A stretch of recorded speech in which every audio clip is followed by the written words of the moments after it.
I did, the light just kept flooding in, and then it stayed the same color too, so it was hard to tell. But it's a yellow desert, just vast, open, sand everywhere. And then, like, amongst this sand is it's the Sphinx statue in Egypt.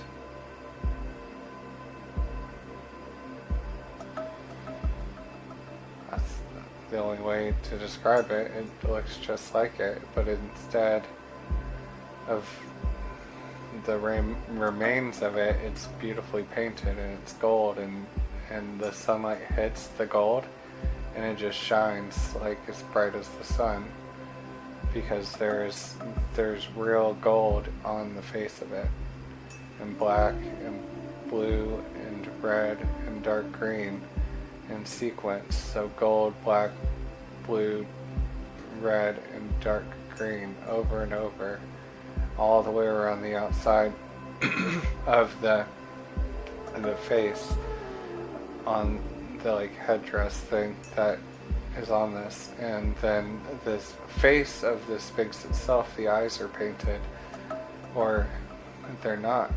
Maybe they're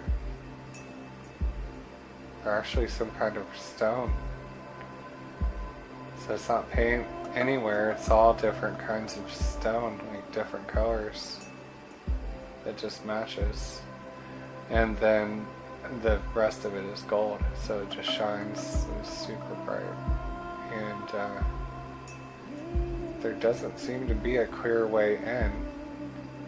It's almost like Aladdin, where the thing just pops out of the ground. This kind of did that, and there's no way in.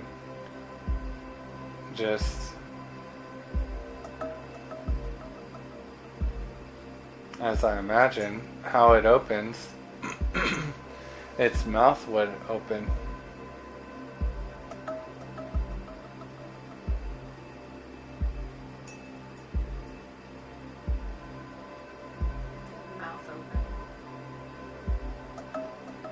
I can see it happening now. It's a slow process, and it only will when when certain conditions are right.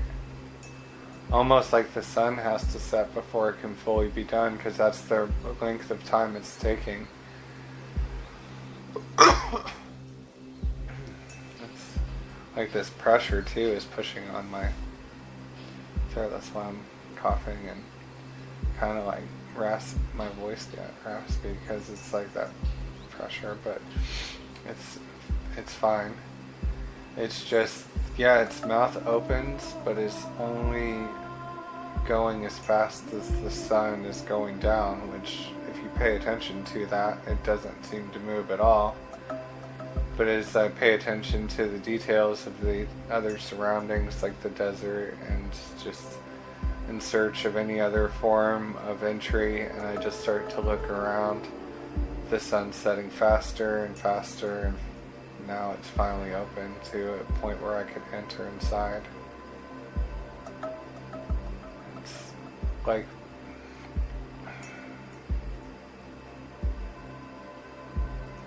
I have to ask for my guide to come with.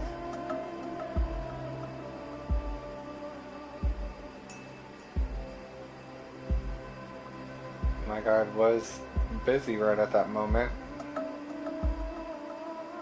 but that's alright, he's here now.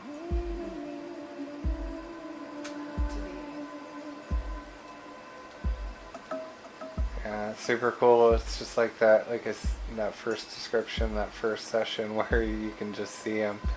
If you were to see him, it would be this robed figure with super gray and dark gray robes. However, inside of the robes, like where you can see his head, it's almost like this alien type appearance, just something out of this world.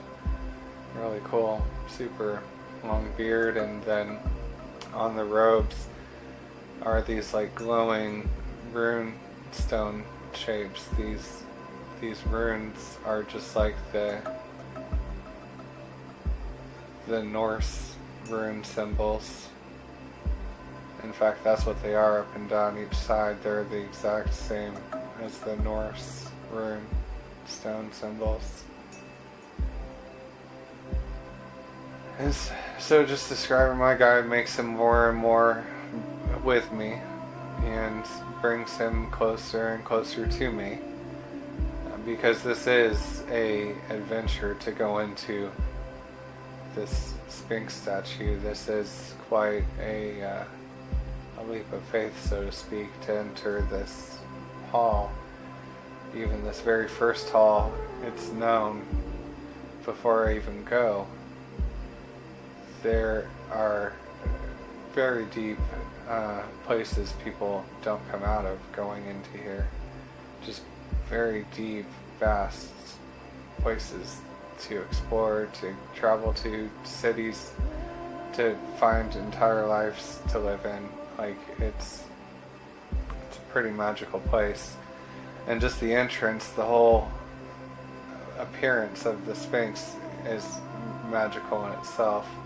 The way the thing opens is magical, and so just getting that confidence to go in there now.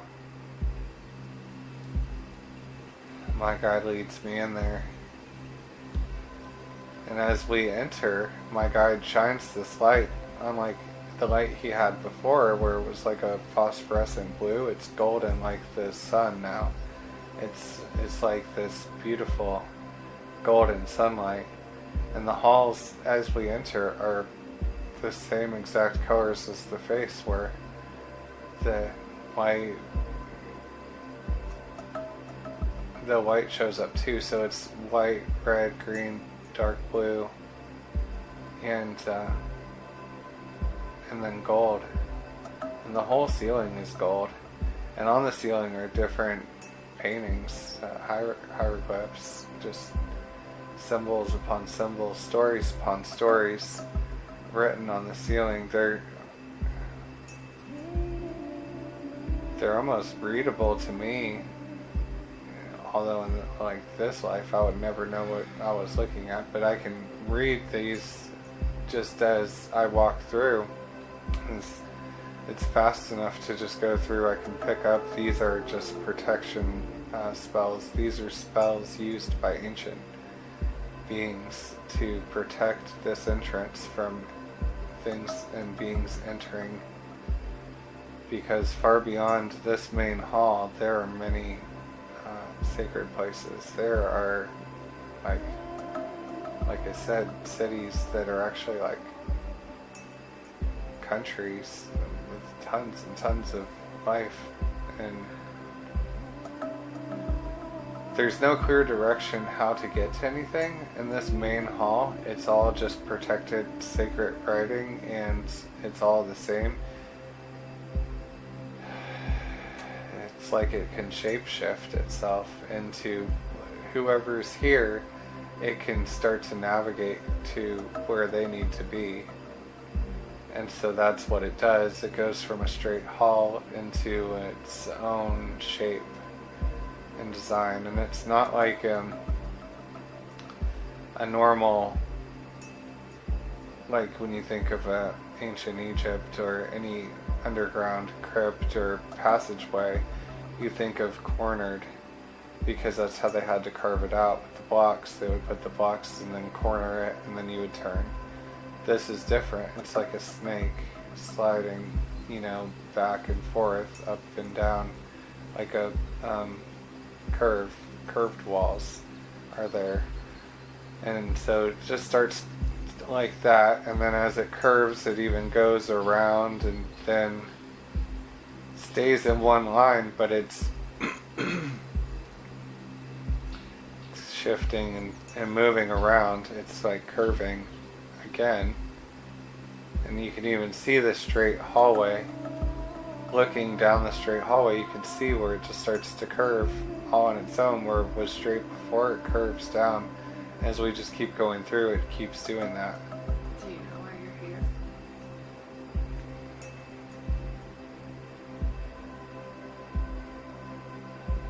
Just watch is what my guide said. So just watching the halls curve. Um, sounds really. Yeah, it really is, because it's just like the details start to shift now. And we're finally coming to a place where you can see a wall, where you can see corners. And on this wall is this amazing, just incredible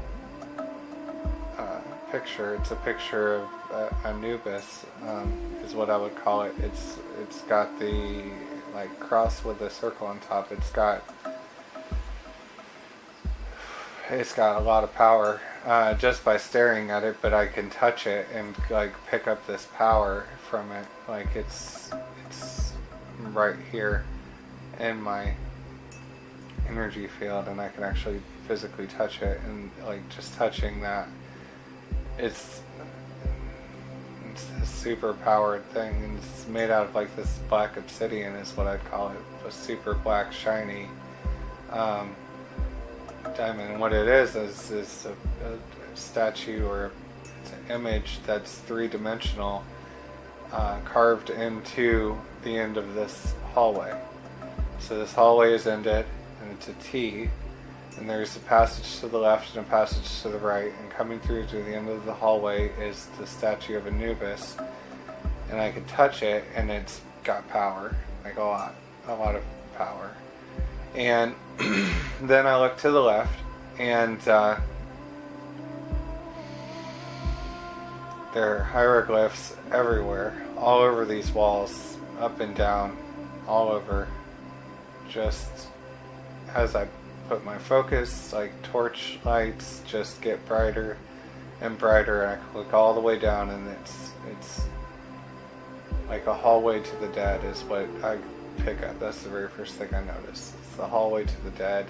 And then to the right, there's more of the golden pathway, more of the same is what I would say. The colored pattern walls with the gold, and then the gold protection spells up on the ceiling continue there, whereas the writing on the ceiling is different.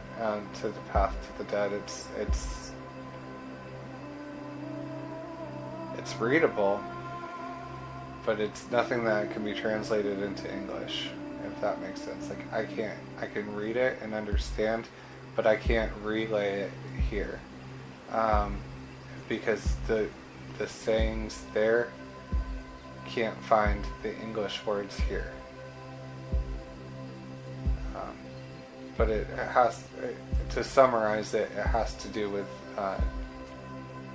the process of death, and it has to do with immortality, and it has to do with the embalming process. All of these are layered into where there is words, but it's deeper it's much deeper than what words could say. Anyway, down that hall, there's some real magic, and down the other hall is unknown. My guide says it's up to me to choose which way to go, which sounds interesting enough, so I'll just go with the unknown instead of the Hall of the Dead, and so I head down that.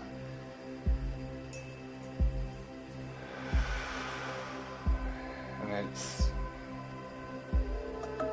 protection spells turn into these new writings, these new hieroglyphs, and shows the pyramids on those now. The white pyramids, it shows the creation of them. It talks about the creation of the pyramids. It talks about how the leaders of the civilizations lived, and how they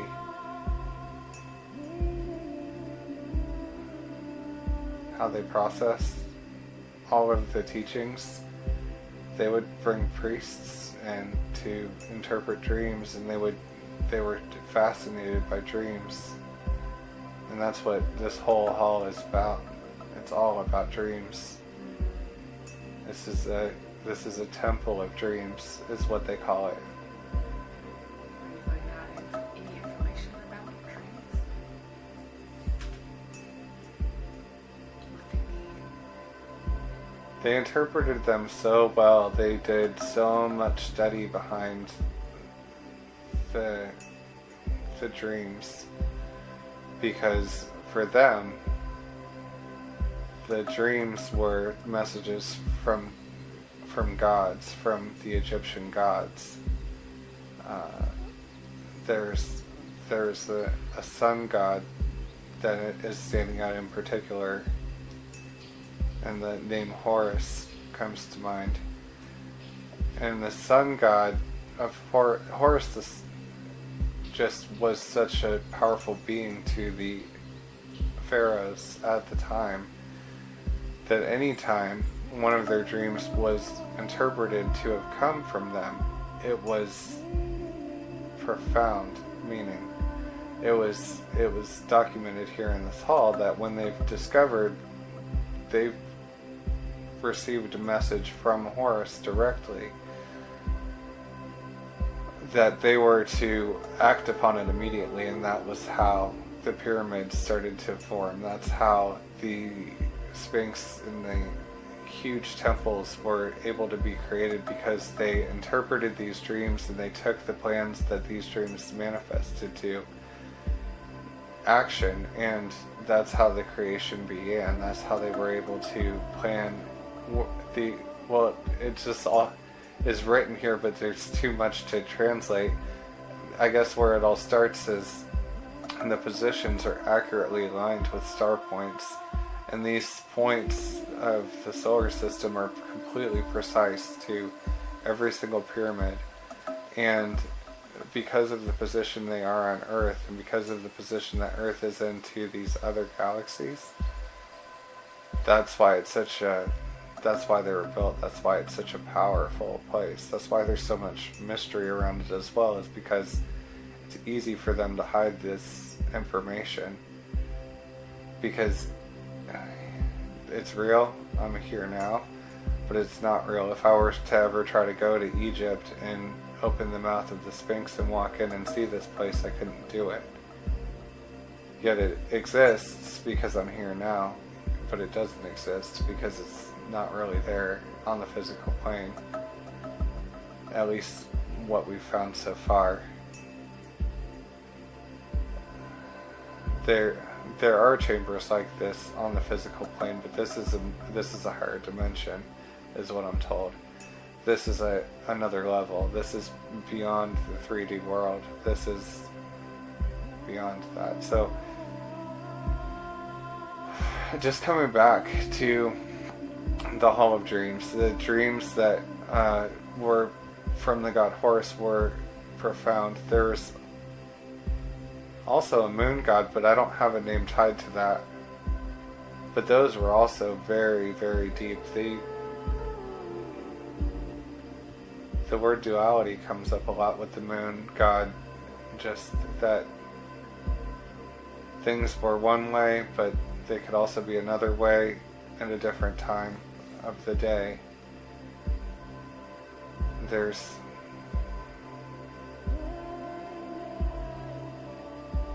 a lot of mystery around all of the moon god dreams. They're written, I could read them, but I can't really say, because it would make I can't put it into English. I can't make sense of it enough. It would be too complicated, and it just wouldn't make sense. But there's a lot of cats. It's something that makes sense. There's cats in all of the moon god dreams. Every time there's a cat in a dream, it means something so powerful to them. They understand that cats have psychic ability naturally, and they've learned how to tap into that. They also show that psychic ability is tied to the moon god dreams. So those people having the moon god dreams are people that so people who dream about cats. This is how it could be relayed. People who dream about cats have mystic powers and are chosen to be dream interpreters. They're chosen to be priests. They're chosen to be the mystics of these temples. Like, they go and perform the embalming rituals. They go and perform resurrection rituals. They've resurrected human life. They show me that in the Hall of the Dead down the other way, people can be brought back to life that have physically died. There are people that have physically died that have been mummified that could be brought back using certain ritual. Like, it's the stuff you see in the movie is real. Like, that those rituals can take place and have taken place. And the people that do those were only the people that were designated by the moon god. And those people were designated because their dreams are interpreted here in this hall. It's super deep. Like, crazy. The dreams written here are just, you can see everything. You can go through the dreams they had, and there's symbolism, there's just the life force to it that's out of this world. It's completely amazing that this kind of thing can exist. But it explains a lot as far as their culture. The thought comes of how this even died out when it was so amazing. Yeah, I have no idea. It doesn't explain that here. But just going back to this was all in one wall, and there are 3 more walls in this room of dreams, and all on this one wall are just the dreams. But on the next wall, it kind of explains what the dreams manifest to in the 3D reality, and it explains how they start to build the pyramids, how they really work to bring in the information. And the information, there's not a word. We would call it spirit. Some people would call it aliens. Some people would call it, but there's not a word they use. It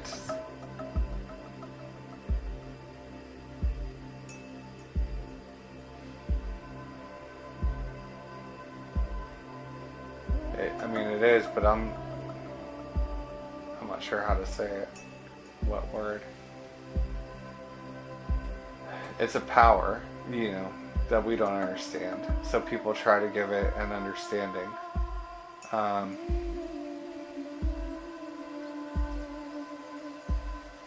yeah, it's like a supreme creator is what it shows.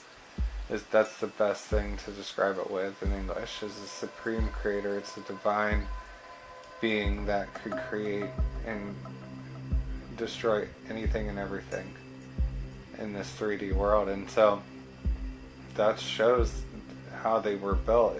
This divine creator just made the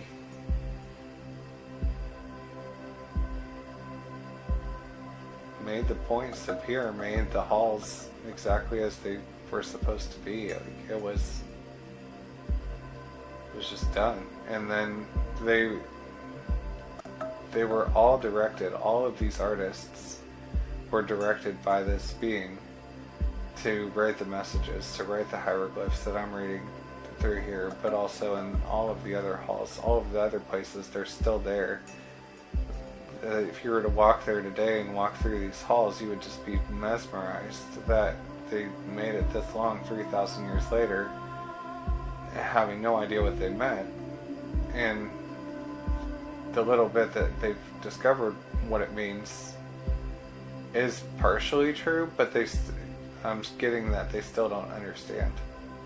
They don't know, fully, even what they figured out. Because it's not translatable.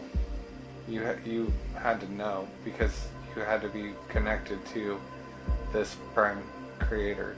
And everybody there they did these massive rituals for the entire place to just fill up with light, and everybody got the energy. Everybody connected to it. It's much different there than here, because there you didn't have food with 200 ingredients. You didn't have all of these free will choices that we can make. They were just directed into where to go, what to do. And they were directed into what to eat, and it was all fresh, raw, organic food. There was no chemical based, food. Like, we can't achieve the level they achieved because we have too many conditions. We have too many things, too many variables in place now. So humanity can't achieve that level again, which therefore we can't create that kind of spiritual haven again, because we've lost touch with our consciousness. We've lost touch with our faith, and our goal should be to work to fill beings with light again, to do these rituals the ancient Egyptians had done, because these rituals came from divine source. That's why they can resurrect the dead. That's why there's pure magic that they were able to do, is because it came directly from this dimension I'm in now, this place I'm in now. It came from the spirit world, is what I could call it. Do you see the rituals that they did?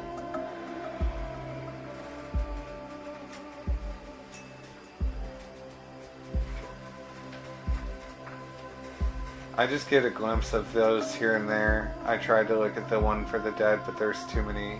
And then I looked for the one for all of humanity, bringing the light in. There's a lot of symbolism with that.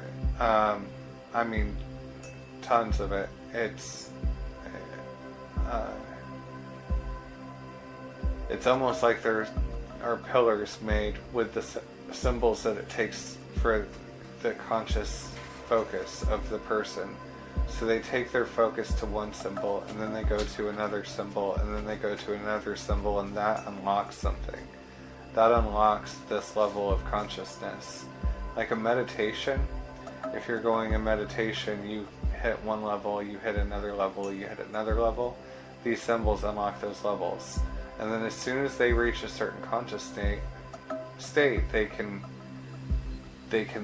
then proceed to,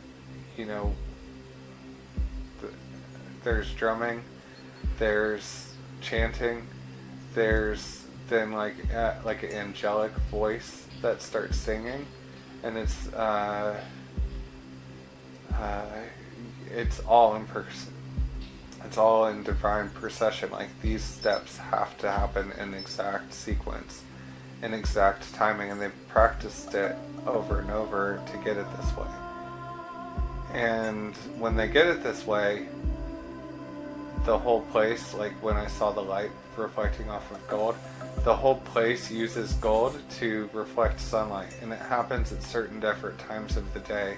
So there are gold like mirrors that reflect sunlight across one another, and when the chants in combination with the mirrors, in combination with the singing, and then the focus being directed to the symbol, it's that's basically the best way I could describe it. It's impossible to reenact here, because I could draw the symbols perhaps in a conscious awareness, but I couldn't get them exactly right. There's too many layers to them. Where you see a hieroglyph, you could see they're pretty detailed. These are like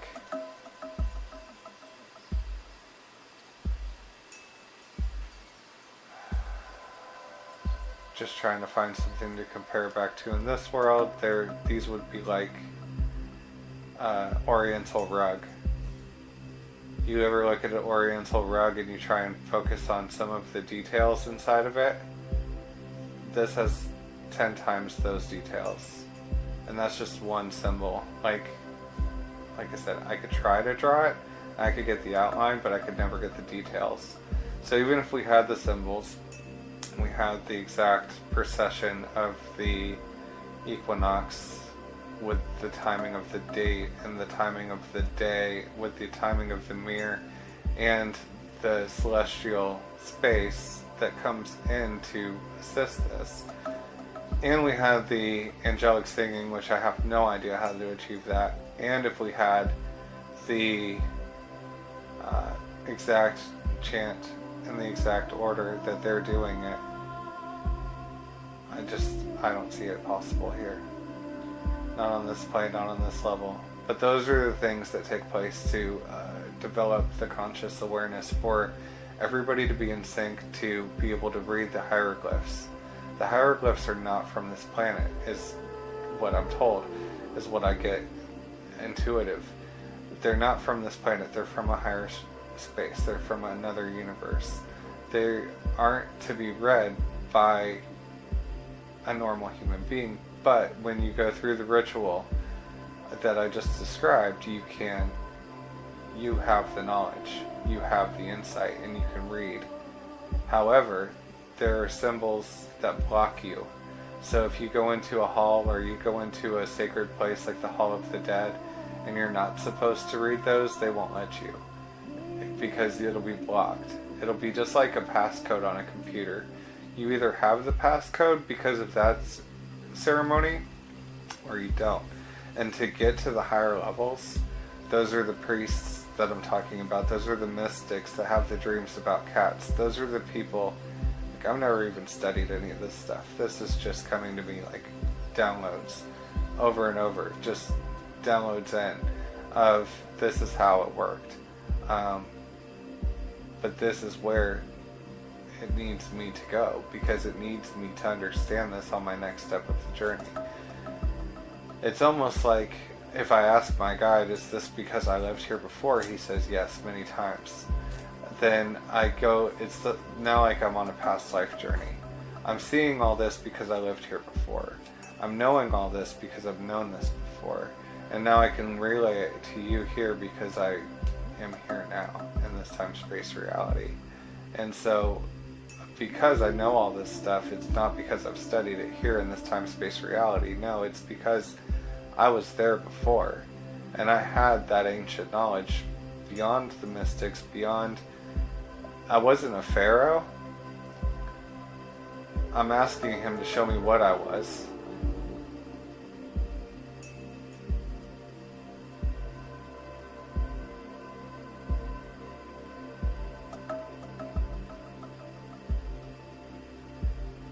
It's another word that can't be described. There's a hierarchy in place, but there's too many levels to describe. It's high up. Pharaoh's the highest, obviously. This position I was in this lifetime was very high up.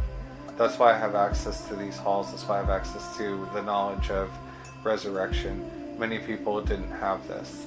Many people never made it to this level. There were many visions I could see and translate. I wasn't a dream interpreter, however I could interpret dreams. And when I did, it was a special ordeal. Like, it would be something that was made a deal out of. Like, a dream interpreter did it every day. They did it on a regular basis. It was something that happened for almost all of the higher-ups, because the dreams were everything to the Egyptians. The dreams were, like I said, it was to find out who was, having the dreams about cats, who was having the dreams about the plans, and just, they charted it all out. So it was important to have dream interpreters, and many people were chosen to do that. But the position I'm in, if I do it, it's a it's because I'm working with somebody that's one of those mystics, one of those people, and I'm interpreting their dream because somebody else can't figure it out. So I'm coming in as like a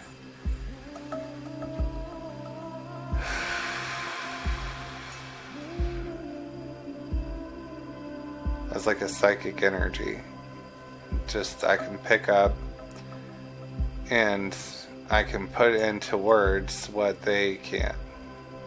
And then, well, it's not really words, it's all written in hieroglyphs. And so I just write all of it down in hieroglyphs when I interpret a dream. And these dreams are scary. They're messed up. Like,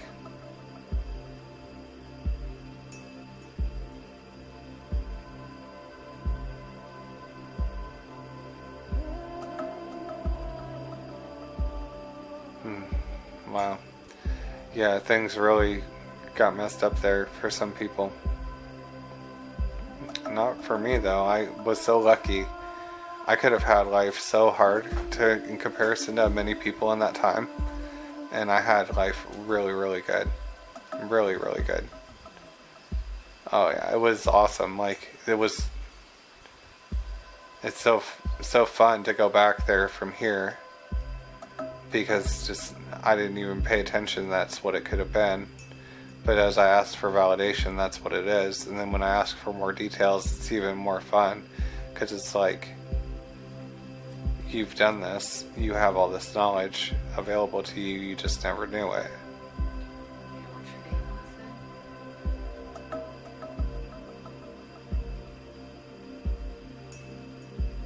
then? The best way it comes through is like Hektari.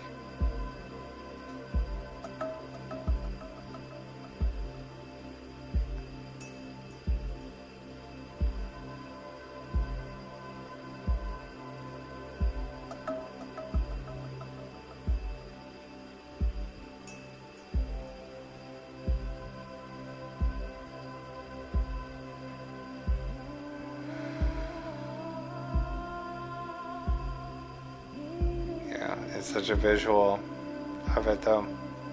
The throne rooms that I got to go into, the way they built things and just made things like for the higher ups, it was all super magical. It was all made of this really intricate stuff. None of it's even around anymore. I mean, some of it is. Some of it's, but it's all different than what was there. Like, what was there was completely magical. There were rooms and things that even in today's world, with this buildings we have in Dubai and all these places, they're pretty magical in themselves.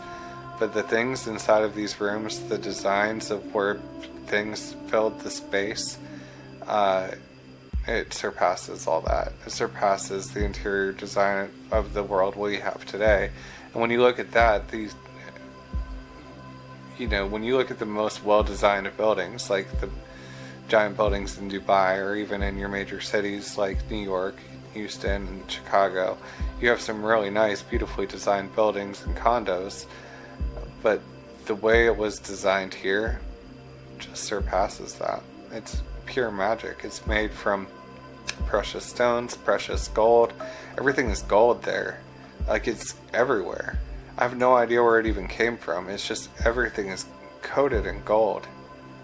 If you were to see that today, it would just be, I mean, you do see it. Look at like Thailand. There's gold Buddhas everywhere. It's like that here. But like all the hallways, all of the stuff is coated in gold. It's everywhere, but it's also precious stones too. There's pyramids made out of malachite that just like sit 6 feet up in the air. There's no way that we could find that size of malachite in today's world. And the malachite is like perfect quality. It swirls all throughout. There's other stones too, obsidian or some kind of like black tourmaline or something. that's just such a slick color black. It just looks perfect.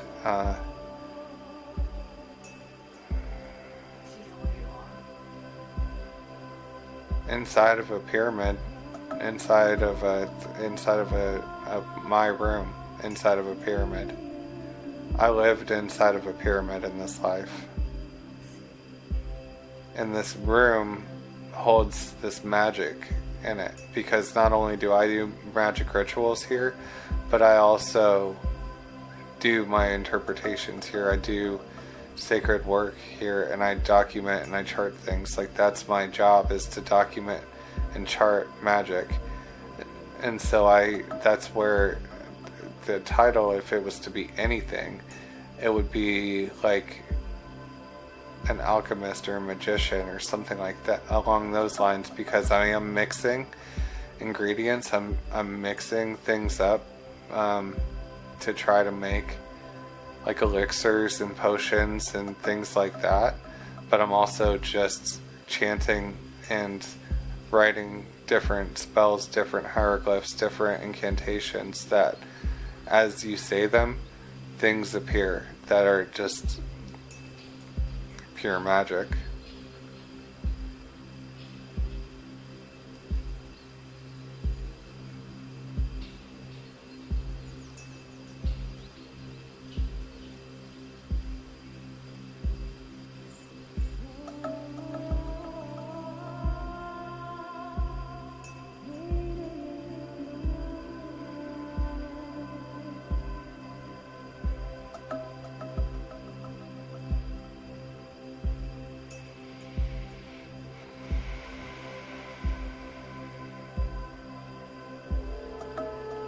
I could go out of body in that life so easily. I could just lay and then just completely disconnect and jump straight out of the body, straight out of the pyramid, flying straight up. And the pyramids then, now that I can see it from this perspective, they were, like they said, pure white with gold on the tops of them. So they were made with solid gold tops. Like, when the light struck them, it was like a mirror beamed the direction of the light. It was just mesmerizing, completely magic. Everything was full of color. And then when you hit the deserts, it was just bland. But when you go just on either side, like, everything was an oasis then. There was water, there was palm trees, there were, beaches with the water, and the water was like turquoise blue, beautiful, what you would think of as a painting of an oasis in a desert, because I can't really even think of ever seeing a real one this beautiful. That's what it was. It's just like a painting, but it was real. These oases were everywhere, and then around each one there's like little communities with more things happening. However, when we get further away from ancient Egypt, when we get further away from the pyramids in this place, the rituals fade and fall away. There's no more hieroglyphs, there's no more magic, so to speak. It's all just like tents now, just like people doing stuff. I mean, there's still camels because we're still in the desert, and there's almost like chariots still and caravans even of people, but they're not on the level of the Egyptian. They don't have the divine creator knowledge. They don't have the supreme creator's knowledge like the Egyptians had. It's crazy when I talk about that. It just like is spinning my chakras out of control. Up in the top part, the upper chakras are all just spinning out, just going super fast. The crown chakra and the third eye. So just subliming that down, and then just continuing on with the astral travel, it's astral traveling in a whole new world because it's in the past. It's like if I have to put it in a year that goes to this calendar, then it would be like 3247 3247 BC is what you would call it. 3247, that's what comes if I have to put the year onto this place I'm astral traveling. So everything is very barren, but there's fire, there's light with fire if I'm looking at it at night, but I can also just like flip, like a light switch, flip it to daytime and travel now to just,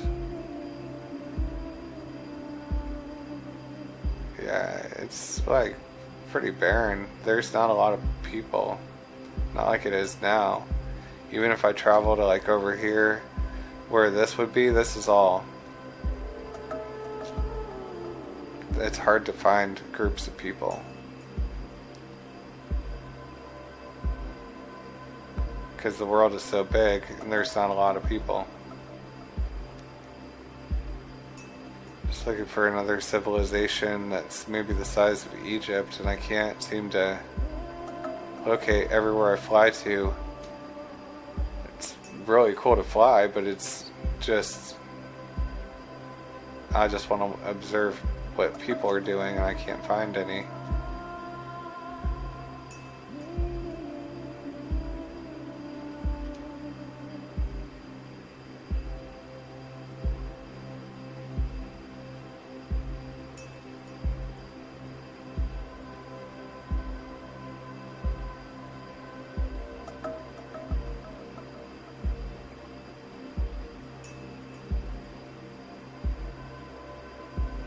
I finally found some.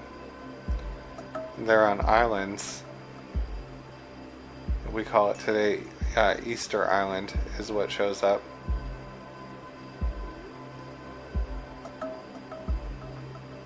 And these people have a whole different kind of knowledge.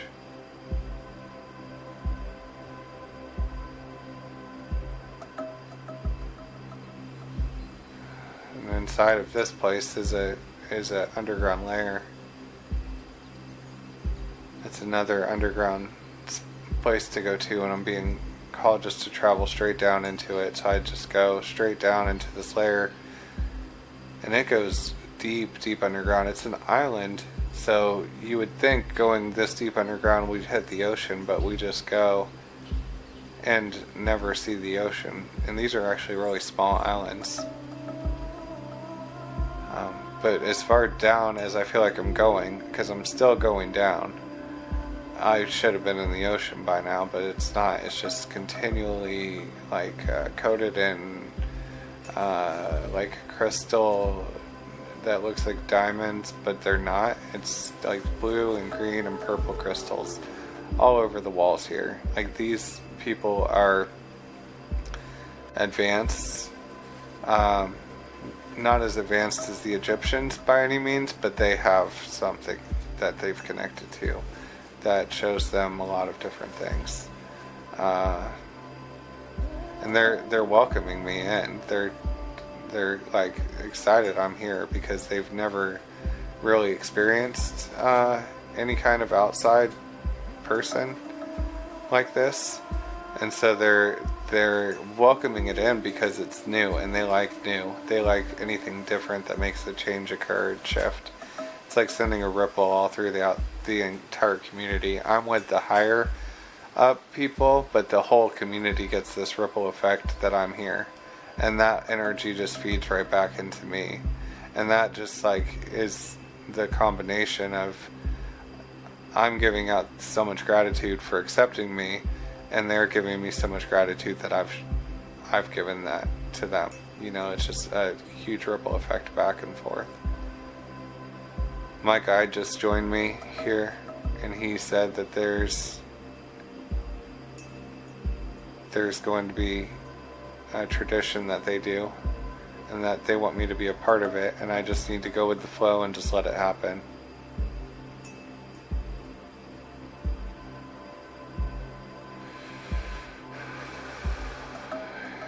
it's intense because they start with a sacrifice of like a goat, and that's like difficult to watch, but I'm going with the flow, and it's been sacrificed, and that part's over, and it's now just chants, a lot of chanting, like almost the sound of Om, but it's deep chanting.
And so what just happened was the chanting turned into singing, into symbol drawing. Very similar to what I described in Egypt happening, but they were drawing the symbols on to almost like a projector screen or something like that. But it wasn't like, it wasn't a screen, but you could see them drawing something and it was projected, so we could call it a screen. And so as it was drawn, it just healed all parts and aspects of everything I could just feel in this body getting healed. And just everything just comes through clear, just mentally. It rewired circuits that were disconnected. Mentally, it just reconnected things that weren't there.